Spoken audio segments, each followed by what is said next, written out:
여러분, 오늘은 관계 회복이라는 주제로 말씀을 좀 나누려고 합니다.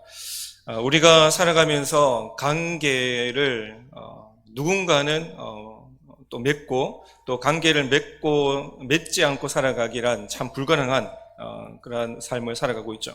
그래서 직장 생활을 보면, 또 사회생활을 하다 보면 이 상사와 의견이 충돌할 때가 있고 대립될 때가 있습니다. 때로는 동료들과 함께 일을 처리하는 방법에 관해서 이것이 맞냐, 저것이 맞냐, 이것이 최선이냐, 아니면 이것이 더 나은 일인가에 대한 방법을 놓고 서로 의견이 상충되어서 갈등과 또 여러 가지 문제를 일으키는 경우들도 있는 것이죠. 이것은 사회생활하는 부분, 그리고 회사에서 뿐만 아니라 교회 안에서도 마찬가지로 일어나는 문제이기도 합니다. 여러분, 성도 간에서도 의사를 결정하는 일이 있어서 여러 가지 갈등이 있고 또 여러 가지 충돌적인 부분들이 없지 않아 있습니다. 내가 생각하는 것, 또 상대방이 생각하는 것, 또 서로 바라는 것이 다 다르기 때문에 무엇이 맞냐, 무엇이 틀리냐를 놓고 다투기보다는 우리가 더 나은 방향이 무엇인지, 하나님께서 기뻐하시는 방향이 무엇인지, 더 선한 일이 무엇인지에 대해서 우리가 의견을 한 곳으로 모으면서 나아가야 되는데, 서로의 방법과 방식과 아니면 서로의 그런 생각이 맞다라고 주장하기 시작하면 갈등이 일어나고 충돌이 일어나게 되어야 된다라는 것이죠. 그렇다면 우리가 교회 안에서 아니면 가정 안에서 또 사회생활하는 모든 우리 관계 속에서 이 갈등과 충돌을 해결할 수 있는 방법이 무엇인가에 이러한 방법적인 부분들을 오늘 말씀을 통해서 좀 나누려고 합니다. 여러분, 10개의 물속은 알아도 한길 사람 속은 모른다라고 하는 속담이 있습니다. 사람의 마음을 파악하기란 참 힘들다, 어렵다라는 것이죠. 그런데 인간을 창조하신 주님은 하나님과의 관계, 그리고 인간과의 관계 속에서 그 관계가 계속해서 좋은 관계로 유지되고 또 아니면은 성공하는 관계로 유지되기 위해서는 딱 한마디, 한 단어를 가지고 이야기하고 있는데, 그것이 바로 오늘 본문 말씀에서 이야기하듯이 사랑이란 이 단어로 관계가 회복될 수 있다라는 것을 말씀하고 있는 것이죠. 이게 하나님을 사랑하는 것, 그리고 이웃을 사랑하는 것, 이것을 통해서 관계가 회복된다는 것입니다.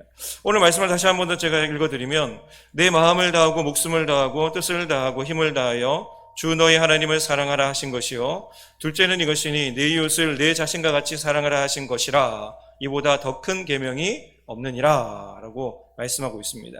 한번 따라합시다. 인간관계의 핵심은 사랑이다. 다시 한 번 더, 인간관계의 핵심은 사랑이다. 여러분, 그런데 사랑만 있어서는 안 된다라는 것을 우리가 좀 기억해야 합니다. 사랑 안에 존중이 있어야 하는 것이고 배려가 있어야 한다는 것이죠. 이런 존중과 배려의 마음이 동반된 사랑이 있을 때 인간관계, 우리 깨어진 관계나 아니면 무너진 관계들을 조금 더 나은 방향으로 수정할 수 있고 바꿔나갈 수 있고 세워나갈 수 있다라는 것이죠. 다시 말해서 다른 사람의 가치관을 존중하는 것, 그 사람의 생각과 마음을 배려하는 것, 이것을 토대로 해서 상대방에게 신뢰를 주고 신뢰를 얻음을 통해서 관계를 맺는 것, 이것이 바로 사랑의 온전한 관계다라고 이야기를 할 수가 있습니다. 그래서 존중과 배려라는 것은 사랑의 아주 중요한 핵심 요소가 아닌가라는 생각을 해보기도 합니다. 그렇다면 존중과 배려가 빠진 이 핵심이 빠진, 사랑의 핵심이 빠진 그 사랑의 부작용이 어떻게 나타나는가에 대해서도 우리가 좀 살펴볼 필요가 있는데, 그것은 바로 존중과 배려가 없는 사랑은 뉴스에도 종종 나오고 있는데 스토커로 범죄로 나타나게 되어 있다는 것이죠. 뉴스 기사에 이 단어 스토킹에 대해서 단어를 좀 더 명확하게 정의를 해보면, 상대방의 의사에 반하여 정당한 이유 없이 상대방 또는 동거인, 가족에 대하여 접근하거나 따라다니거나 진로를 막아서는 등의 행위를 말한다라고 얘기하면서 그러한 행위를 통해서 상대방에게 불쾌감을 주는 모든 행위에 관한 부분들을 스토킹에 해당한다라고 이야기하고 있습니다. 그래서 존중과 배려가 없는 그런 상황에서 이 스토킹이라는, 나는 당신을 사랑하는데 왜 그러냐라고 이야기하면 그 사람의 존중과 배려가 없는 마음이기 때문에 이 범죄라고 분명하게 정의를 내리고 있다는 것이죠. 또 존중과 배려가 없는 사랑에는 이 데이트 폭력으로도 나타난다라는 것을 우리가 알아야 합니다. 경찰청 통계에 따르면 지난해 데이트 폭력에 검거된 피해자가 13,939명 정도 범죄자를 이렇게 잡았다고 하는 것이죠. 그래서 하루에 38명 이상이 데이트 폭력범으로 검거된다라는 것입니다. 한국 여성 전화회에서 언론에 보도된 그런 사건들을 좀 분석하고 또 정리하면서 지난해 최소 138명의 여성이 남편이나 아니면 연인 관계로부터, 남성으로부터 살해당하는 경우까지도 발생했다라는 것을 이야기하면서 적어도 하루에 적어도 3, 4일에 한 번꼴로 데이트 폭력이 생겨나고 또 그 데이트 폭력으로 인해서 살인까지도 발생한다라는 보고를 분석 발표를 내기도 했습니다. 여러분, 이처럼 사랑에 있어서 존중과 배려가 없는 것은 끔찍한 범죄로 나타나는 것이고, 그 사랑에 존중과 배려가 없는 사랑을 받는 입장에서는 아주 끔찍한 그러한 고문과 같이 끔찍한 그러한 어려움을 겪는 힘든 그러한 상황을 맞이하는 그러한 상태에 놓일 수밖에 없다라는 것이죠. 그러니까 이렇게 존중과 배려가 없는 상황에서 나는 당신을 사랑하는데 왜 그러냐라고 했을 때 존중과 배려가 없는 그러한 사랑이 우리의 가정에서도 나타날 수 있고 또 연인 관계 속에서 나타날 수가 있고 심지어는 교회나 직장에서도 이러한 관계들이 나타날 수가 있다는 것이죠. 이 말로는 내가 너를 위해서 그런다, 내가 너를 사랑하기 때문에 그런다, 내가 너를 아끼기 때문에 그런다 라고 얘기하는데, 정작 존중과 배려가 없는 그러한 사랑으로, 그러한 다가옴으로 온다면 이것은 범죄라는 사실들을 우리가 기억해야 합니다. 예수님은 분명하게 우리에게 말씀하고 계시는데, 마음과 목숨과 뜻과 힘을 다해 하나님을 사랑하라 라고 말씀하셨습니다. 명령하셨죠. 그리고 내 이웃을 내 자신과 같이 사랑하라 라고 명령하시면서 이보다 더 큰 계명은 없다라고 분명하게 말씀하고 있습니다.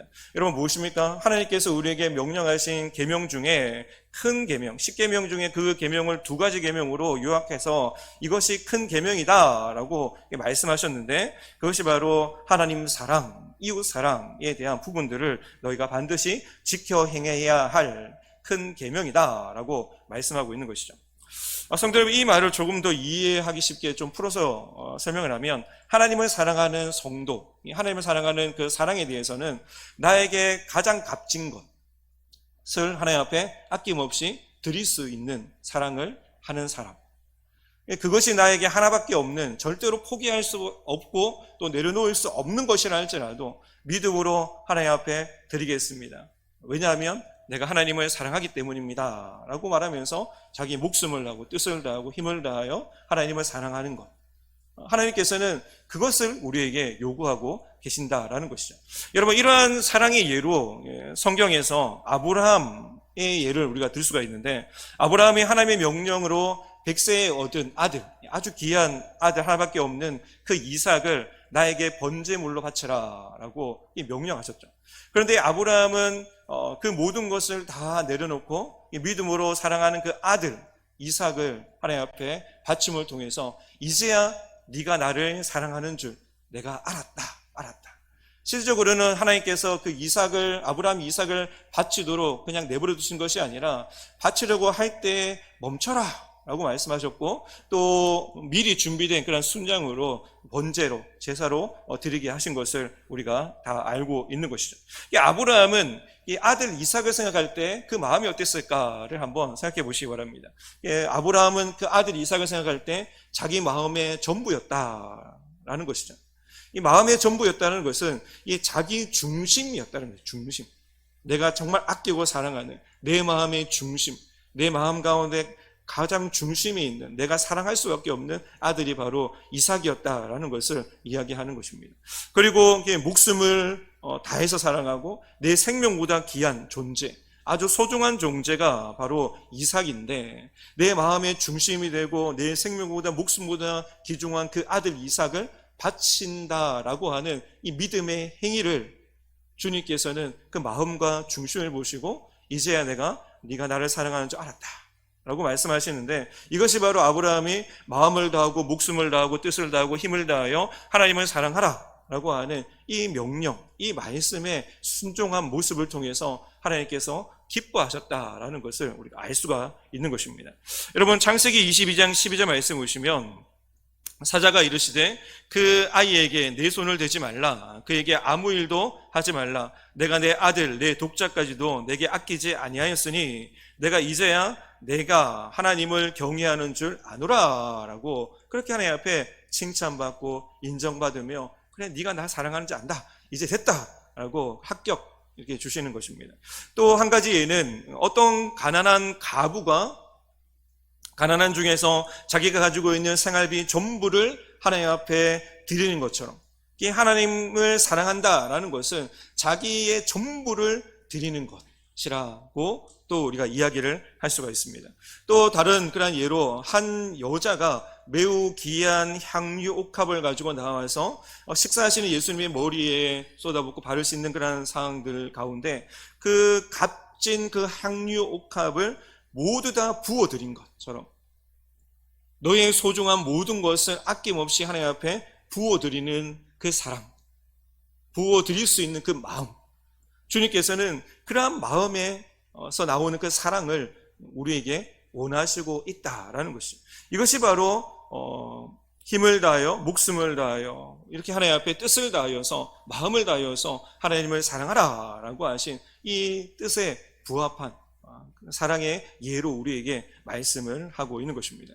그런데 예수님의 말씀 가운데 여기서 하나님을 사랑해, 너희 마음을 다하고 뜻을 다하고 힘을 다하여 하나님을 사랑해, 이렇게 사랑하고 저렇게 사랑하고 모든 것을 다 쏟아 부을 정도로 하나님 아낌없이 하나님을 사랑해 라고 끝나는 것이 아니라 예수님께서는 너의 이웃도 이렇게 사랑하라 라고 말씀하셨다라는 것입니다. 이게 마치 나에게 가장 좋은 것을 투자하는 것처럼, 좋은 옷을 입고 또 좋은 차를 몰고 좋은 집에 살고 아니면 좋은 음식을 먹고 건강한 음식을 먹으면서 나에게 아낌없이 투자하고 또 나를 치장하고 나에게 쏟아붓는 그러한 열정과 그 나를 아끼는 그러한 사랑하는 마음, 나에게 사랑을 주면서 또 나를 아끼는 마음에서 인색하지 않는 그러한 마음을 가지고 네 자신을 사랑하듯이 이웃을 사랑하라 라고 분명하게 말씀을 하고 있고 주님께서 명령하고 있습니다. 자, 이것이 바로 내 이웃을 내 자신과 같이 사랑하라 라고 하는 명령인 것이죠. 나를 사랑한다면 사랑하는 것처럼, 나를 아끼는 것처럼 옆에 있는 지체, 옆에 있는 형제 아니면 가족들을 사랑하라. 이것은 그냥 권유가 사랑해도 된다 아니면 사랑하지 않아도 된다, 너에게 달려있다 라는 것이 아니라 하나님께서는 사랑하라 이와 같이 사랑하라 라고 반드시 분명하게 명령하고 있는 것입니다. 한번 생각해 보시기 바랍니다. 내가 존중과 배려를 받지 못할 때가 언제인가? 나는 어떨 때 존중과 배려를 받지 못하는 그 마음이 드는가를 한번 생각해 보시기 바랍니다. 우리가 가정에서도 이런 감정을 느낄 수 있고요. 또 직장에서나 아니면은 세일 모임이나 교회 안에서 아니면 이웃 간의 관계 속에서 내가 존중받지 못하고 있어, 내가 배려받지 못하고 있어 라고 하는 그러한 마음이 들 때가 있는 것이죠.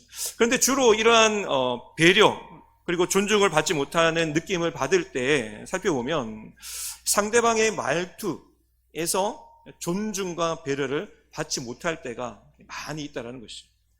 이 사람은 그냥 아무런 생각 없이 늘 하던 그런 말투로, 늘 하던 행동으로, 또 늘 하던 제스처로 이야기를 하고 있고 말을 하는데 어느 날 그것이 갑자기 나에게 상처로 다가오고 또 나의 힘듦으로 다가오기 시작하면 나를 무시하나?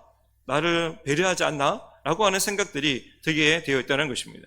그래서 무시하는 말투, 때로는 큰 소리로 다그치는 말투, 아니면 잔소리처럼 계속해서 반복되거나 험담하는 말투를 들었을 때 내가 존중받지 못하네, 배려받지 못하네 라고 하는 생각이 든다는 것이죠. 또 우리 이기적인 그런 행동과 태도 때문에 존중과 배려를 받지 못할 때가 있는 것이죠. 이게 무시하는 행동, 약속을 지키지 않는 행동, 순간순간 달라지는 행동, 시간과 삶을 침범하는 행동, 이런 것들이 우리의 삶에 어려움을 오고 또 충돌이 일어나게 만들고 갈등을 일어나게 만드는 요인이다라는 것이죠. 그래서 갈등과 충돌이 일어날 때 우리가 한번 생각해 보면 내가 싫어하는 말투를 들었을 때 상처를 받았다라고 주로 이야기합니다. 내가 내 삶 가운데 내 삶의 무단으로 침입당할 때 내가 상처받았어, 내가 배려받지 못했어 라고 갈등과 충돌이 일어나게 되어 있다는 것이죠. 여러분, 게리 체프만 박사의 5가지 사랑의 언어라는 책에 보면 이 사랑의 언어에 대해서 5가지를 이야기하는데, 이 5가지 사랑의 언어를 우리가 다 익혀야 할 기술이다라고 이야기를 합니다. 그러면서 이 사랑의 5가지 언어를 우리가 익히지 않을 때 상대방과 소통이 이루어지는 것이 아니라 불통이 오기 때문이다라는 것을 이야기하면서 계속해서 이것을 이야기하고 있는데, 여러분, 사랑의 5가지 언어를 아시는 분들도 아마 계실 것입니다. 첫 번째는 인정하는 말인 것이죠. 내가 다른 사람들로부터 사랑해, 고마워, 감사해, 당신이 최고야, 당신에서 참 행복해 라고 하는 이 비판이 아닌 칭찬과 격려와 사랑의 말을 들었을 때 행복해, 나는 사랑받고 있어, 행복해 라고 느끼신다면 그분은 인정하는 말이 내 사랑의 언어다라고 여러분 생각하시면 되는 것이고, 두 번째는 함께 있는 시간, 이 사랑의 언어로 나타나는데, 이 함께 운동을 하고 함께 외출을 하고 함께 대화하고 함께 산책하고 함께 책을 읽고 함께 영화 보고 함께 한 공간에서 어떤 일을 할 때 행복감을 느낀다는 것이죠. 누군가가 나와 함께 해줄 때, 누군가가 나의 이야기를 들어줄 때, 누군가가 나와 함께 그 시간을 공유할 때 나는 행복을 느껴요. 저 사람이 나와 함께 해주니까 저 사람이 나를 사랑하는구나 라고 하는 것을 느끼게 된다는 것이죠. 이렇게 느끼신다면 내 사랑의 언어는 함께하는 시간이라고 여러분 생각하시면 됩니다. 그리고 세 번째는 사랑의 언어에 대해서 선물이 있습니다. 선물. 함께 있는 것보다, 마음을 담아서 당신 사랑해, 고마워 하는 것보다 선물을 받았을 때 더 내가 가치 있다라고 여기면서 사랑받는다라고 여기는 것이죠. 가치 있는 선물을 자주 받는 것을 선호한다라는 것이죠. 그래서 가치 있는 선물을 받을 때마다, 아주 소중한 선물을 받을 때마다, 또 뭔가 뜻깊은 의미 있는 선물을 받을 때마다 저 사람이 나를 사랑하네, 저 사람이 나를 존중하네 라고 하는 감정으로 인해서 행복해 한다면 내 사랑의 언어는 선물이다 라고 여러분 생각하시면 됩니다. 그리고 네 번째는 봉사인데, 상대방이 나를 실질적으로 어떻게 도와주느냐에 따라서 내가 행복감을 느끼고 사랑받는다라는 것을 느낀다라는 것이죠. 예를 들어서 설거지를 한다든지, 아니면 청소를 한다든지, 음식물 쓰레기를 버린다든지, 아니면 맛있는 음식을 식사를 차려준다든지, 아니면 육아를 같이 도와준다든지, 이런 행위를 통해서 저 사람이 나를 도와주네, 저 사람이 나의 힘듦을 알고 나를 적극적으로 나를 도와주네 라고 하는 생각과 그런 느낌이 들었을 때 내가 사랑받고 있네 라고 하는 그런 마음이 들고 행복해 하기 때문에, 이러한 마음이 든다면 내 사랑의 언어는 봉사다 라고 여러분 생각하시면 되는 것이고, 마지막으로 5번째는 사랑의 언어의 스킨십이라는 것이 있는데, 힘들 때 손잡아주는 것, 힘들 때 어깨를 이렇게 도둑 이렇게 두드려 주는 것, 아니면 때로는 머리를 쓰다듬어 주거나 아니면 포옹해 주는 것으로 인해서 나는 혼자가 아니야, 내가 힘들 때 누군가 나를 안아주는 사람이 있고, 나를 격려해 주는 사람이 있고, 나를 보듬어 주는 사람이 있네 라고 하면서 그것을 위해서 내가 행복해, 나는 사랑받고 있어 라고 그렇게 마음이 든다면 그 사람은 5번째 스킨십, 사랑의 언어다라고 여러분 생각하시면 됩니다. 그래서 우리가 주의해야 될 부분들이 있다면 서로의 사랑의 언어를 알아가면서 어떻게 해야 되죠? 존중과 배려가 있어야 된다는 것이죠. 존중과 배려. 이 존중과 배려가 담긴 그 사랑으로 다가가야 하는 것이고, 그 존중과 배려가 담긴 그 사랑으로 내가 그 사랑을 받을 수 있어야 한다라는 것입니다. 그런데 자신이 가지고 있는 사랑의 언어를 나는 이거야 라고 생각하면서 이렇게 말씀하시는 분들이 있습니다. 나의 사랑의 언어는 선물이야. 그러니까 나를 가치 있게 여긴다면 선물을 계속해서 줘야 돼. 당신 왜 나에게 오늘도 선물 안 줬어? 라고 말해서는 안 된다라는 것이죠. 그리고 나의 언어가 인정하는 말이야 라고 했을 때 나만 칭찬해줘. 비판하지 말고 정죄하지 말고 나만 칭찬해줘 라고만 생각해서도 안 된다라는 것이죠. 그리고 나의 사랑은 봉사라며 당신은 나에게 집사처럼 나에게 봉사해줘야 돼. 나만 봉사해줘야 돼. 나만 위해서 살아야 돼 라고 요구한다면 그것도 안 된다는 것이죠. 그리고 사랑이라는 스킨십이라면 항상 나를 포옹해주고 안아주고 손잡아주고 나를 격려해줘야 돼 라고 하는 것도 문제라는 것입니다. 그리고 사랑이라는 함께하는 시간이라면 나만 바라보고 나와 함께 있어야 줘야 돼. 다른 사람과 있으면 안 돼. 나와 무조건 함께 있어야 돼 라고 상대방에게 그 사랑을 강요한다면 그것은 진정한 사랑이 아니다라는 것이죠. 왜 그렇습니까? 그 사랑 안에 무엇이 없기 때문에 그렇죠? 무엇이 없기 때문에 그렇죠? 예? 배려와 존중이 없기 때문에 그렇다는 것이죠. 사랑하는 여러분, 오늘 집에 가서 한번 나의 식구들을 바라보면서 저 사람은 사랑의 언어의 5가지 중에 무엇인가 한번 생각해 보시고 내가 그 사랑의 언어를 파악하고 저렇게 저 사람을 사랑해야 되겠구나. 사랑과 배려와 존중을 가지고 자녀들을 사랑하고 또 남편과 아내를 사랑할 수 있는 우리 성도님들이 다 되시길 바랍니다. 그래서 나의 사랑의 언어를 강조하면서 상대방에 상처를 주거나 때로는 불편함을 주고 있었다면 그 사랑은 이기적인 그러한 사랑의 모습이라는 사실들을 우리가 알고 어떻게 해야 될까요? 이기적인 사랑을 내가 버려야 하는 것이죠. 버리고 참된 사랑의 관계를 이어나가기 위해서 내가 조금 더 존중해주고 조금 더 배려해주고 사랑을 받을 때에도 당신 내가 사랑의 언어가 이건데 이렇게 해줘야 돼 라고 강요하는 것이 아니라 그 사람의 사랑의 언어가 이것이기 때문에 저 사람은 저렇게밖에 할 수 없구나. 저 사람이 표현하는 사랑의 방식이 사랑의 언어의 방식이 저것이구나 라는 사실들을 알고 조금 더 배려해주고 존중해주면서 저 사람은 지금 최선을 다해서 나를 사랑한다라고 표현하고 있구나 라는 것으로 인해서 우리가 사랑의 관계를 인간적인 관계를 더 깊은 사랑의 관계로 유지해 나가야 한다라는 것입니다. 하지만 여러분 손뼉도 어떻게 해요? 마주쳐야 소리가 나는 것이죠. 일방적인 사랑은 여러분 오래가지 않습니다.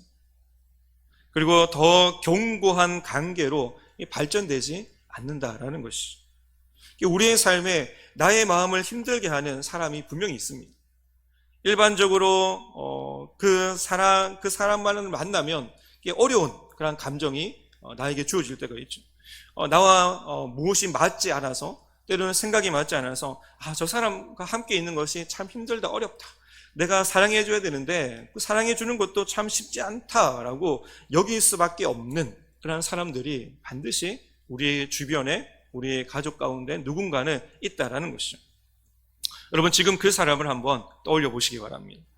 내가 힘들어하는 그 사람, 나와 맞지 않는 그 사람. 여러분 그 사람이 남편입니까? 그 사람이 아내입니까? 그 사람이 직장 동료입니까? 아니면 자녀들입니까? 이웃입니까? 아니면 옆에 있는 성도입니까? 아니면 셀 리더입니까? 아니면 앞에 있는 목사입니까? 목사님하고 맞지 않아요. 네, 우리 모두는 아직까지 미성숙하기 때문에 상대방에게 맞춰간다는 것, 무조건적으로 주님의 사랑, 아가페오의 그 사랑처럼 아가페의 그 사랑처럼 주님의 사랑으로 저 사람과 맞춰 나가는, 무조건 헌신해서 맞춰 나가는 사랑을 하기에는 우리가 아직까지도 부족하고 또 연약하고 미성숙하다는 사실들을 우리가 알아야 하는 것이죠. 그렇지만 하나님의 자녀이기 때문에 우리는 끊임없이 누군가를 사랑하고 존중하고 또 격려해주고 상처를 주는 그러한 사랑이 아니라 그 사람을 힘들게 하는 사랑이 아니라 세워주는 사랑을 우리가 해야 한다는 것입니다. 왜 그렇습니까? 주님께서 우리로 하여금 내 자신과 같이 이웃을 사랑하라 라고 명령하셨기 때문이죠. 주님께서는 분명하게 오늘 저와 여러분에게 이렇게 말씀하십니다. 오늘 본문 31절의 말씀에 다시 한번 읽어드리면, 둘째는 이것이니 내 이웃을 내 자신과 같이 사랑하라 하신 것이라. 이보다 더 큰 계명이 없느니라. 주님은 내 이웃을 내 자신과 같이 사랑하라 라고 명령하셨다는 것이죠. 명령. 주님께서는 너의 식구를, 너의 남편을, 너의 아내를, 너의 자녀를, 너의 사랑하는 누군가 친척을 내 자신과 같이 사랑하라 라고 명령하셨습니다. 원수와 같은 이웃이 있다 할지라도 주님께서는 그 사람을 향해서 내 자신과 같이 이웃을 사랑하라 라고 명령하신 것이죠. 여러분, 마태복음 5장 22절에서 24절 말씀해 보시면, 내 이웃을 내 자신과 같이 사랑하지 않는 그 형제에 관해서 예수님께서 아주 단호하게 말씀하시는 말씀의 부분이 있습니다. 그 말씀은 우리가 한 번씩은 다 들어보면 몇 번이나 들었던 말씀이라고 여러분 인식이 될 것입니다. 형제에게 화내는 자마다 심판을 받게 되고, 형제를 대하여 나가라, 즉 화내며 경멸한 언어로 내가 텅 빈 멍청한 바보야 라고 욕을 하면 공회에 잡혀가게 된다라고 말씀합니다. 미련한 놈이라 라고 하면서 지옥불에 미련한 놈이다 라고 말하는 사람은, 그 사람은 지옥불에 들어가게 된다 라고 우리 주님께서 분명하게 말씀하고 있는 것이죠. 무엇입니까? 형제를 사랑하지 않을 때, 형제를 향해서 화를 내고 또 요구를 하고 미련한 놈이다 라고 이야기하는 사람, 사랑이 없기 때문에 주님께서는 사랑이 없는 그 사람을 향해서 지옥불에 들어가게 된다 라고 말씀하고 있습니다. 그리고 예물을 제단에 드리다가도 내 형제에게 원망 들을 만한 일이 생각나거든 어떻게 하라고요? 예물을 제단 앞에 두고 먼저 가서 형제와 화목하고 그 후에 와서 예물을 드리라 라고 말씀하고 있습니다. 주님께서 우리에게 원하시는 것이 무엇일까요? 그렇다면 내 이웃을 내 자신과 같이 사랑하라 라고, 하나님은 사랑하라 라고 명령하셨는데 우리에게 원하시는 것이 무엇일까요? 그것은 바로 순종입니다. 순종. 하나님의 말씀, 하나님의 명령에 하나님께서는 오늘도 순종하기를 원하시고 계신다라는 것이죠. 그 명령이 무엇이든지 그 말씀에 오늘 특별하게 내 이웃을 내 자신과 같이 사랑하라 라고 하는 이 말씀에 순종하기를 원하신다라는 것이죠. 여러분, 사도 요한은 이렇게 우리에게 다시 한번 더 선포합니다. 요한일서 4장 19절에서 21절 말씀 보시면, 우리가 사랑함은 그가 먼저 우리를 사랑하셨습니다. 누구든지 하나님을 사랑하노라 하고 그 형제를 미워하면 이는 거짓말하는 자니, 보는 바 그 형제를 사랑하지 아니하는 자는 보지 못하는 바 하나님을 사랑할 수 없느니라. 우리가 이 계명을 주께 받았나니 하나님을 사랑하는 자는 또한 그 형제를 사랑할지니라 라고 말씀하고 있는 것이죠. 무엇입니까? 하나님께서 우리에게 계명을 주셨다는 것이죠. 명령하셨다는 것입니다. 하나님을 사랑하고 이웃을 사랑하라 라고 하는 명령을 주셨다는 것이에요. 그런데 하나님을 사랑하라 라고 하나님을 사랑합니다 라고 얘기하면서 그 계명을 받았음에도 불구하고 그 계명을 온전히 지키지 않는다면 그것은 하나님을 사랑하는 것도 아니고 하나님을 사랑할 수도 없다라는 사실을 이야기하면서 그 사람은 처음부터 하나님의 말씀을 지킬 마음이 없는 하나님 밖에 있는 사람이었다라는 것을 우리에게 이야기해주고 있는 것이죠. 무엇입니까? 그러므로 우리가 이 계명을 받았다면 하나님을 사랑하는 자, 우리가 예수 그리스도를 믿어서 하나님을 사랑하는 자녀가 되었고 백성이 된 모든 자들은 어떻게 해요? 그 형제를 사랑해라. 사랑해라. 라고 말씀하고 있는 것입니다. 사랑하는 여러분, 우리 모두는 이 계명을 받았습니다. 여러분 받았습니까? 내 이웃을 내 몸같이 사랑하라 라고 하는 이 계명을 받았습니다. 이 계명은 나의 기분과 상황에 따라서 내가 지키겠습니다, 아니면 지키지 않겠습니다, 타협할 수 있는 계명의 말씀이 아니다라는 것을 다시 한 번 더 여러분 기억하시기 바랍니다. 계명은 사랑하는 하나님의 백성에게 주신 하나님의 명령이라는 사실들을 알고 반드시 지켜야 하고 순종해야 될 것이라는 사실들을 우리가 알고, 여러분의 앞에서 하나님을 정말 사랑한다면, 하나님 내가 진심으로 하나님을 사랑합니다 라고 고백하는 성도님들이라면 하나님께서 말씀하신 이 말씀, 이 계명을 지켜 행함을 통해서 하나님 사랑, 이웃 사랑을 통해서 하나님 앞에 귀하게 쓰임받고 또 하나님 앞에 영광을 올려드리며 나아가는 우리 성도님들이 다 되시길 바랍니다. 여러분, 이러한 말이 있습니다. 이 세상에 나와 똑같은 사람은 단 한 명도 없다. 다만 나와 비슷한 사람만 있을 뿐이다. 그렇죠? 나와 비슷한 사람만 있을 뿐이에요. 똑같이 생각하고 똑같이 행동하는 사람은 없다라는 것입니다. 비슷하게 생각한다는 것입니다. 다 사랑받기를 바라고, 다 배려받기를 바라고, 다 존중받기를 바라고, 다 헌신을 받기를 바란다라는 것입니다. 그러므로 자신의 기준에 우리가 맞추어서 다른 사람을 이해하는 것이 아니라 그 이기적인 그 사랑을 가지고 계속해서 우리가 가정 가운데, 교회 가운데 우리가 생활하면서 막 충돌하면서 갈등하면서 왜 그럴까 고민할 것이 아니라, 여러분, 내가 주님의 명령을 받았으니, 계명을 받았으니 내가 이제부터 사랑하겠습니다. 손뼉은 마주쳐야 소리가 난다고 했는데, 주님 소리가 나지 않는다 할지라도 주님 명령하셨으니 내가 내 이웃을 내가 내 몸과 같이 사랑하겠습니다 라고 이 시간에 결단하며 나아가는 우리 성도님들이 되시기 바랍니다. 여러분 중에 회복되어야 될 그런 관계들이 있습니까? 여러분, 몇 가지 팁을 드리면, 우리를 먼저 사랑하신 하나님의 십자가 사랑을 묵상하시기 바랍니다. 그리고 그 십자가 사랑으로 사랑하는, 하나님께서 사랑하시는 남편을 여러분 생각하시고, 아내를 생각하시고, 그 십자가 사랑으로 사랑하시는, 하나님의 사랑하시는 자녀들을 여러분 생각하시면서 여러분 기도하시기 바랍니다. 하나님 사랑하시는 내 남편을 위해서 기도합니다. 하나님 사랑하시는 내 아내를 위해서 기도합니다. 하나님 사랑하시는 내 자녀를 위해서 기도합니다. 그리고 하나님 내 사랑하시는 내 친구를 위해서 기도합니다. 하나님 사랑하시는 직장 동료를 위해서 기도합니다. 하나님 사랑하시는 이웃과 성도를 위해서 기도합니다.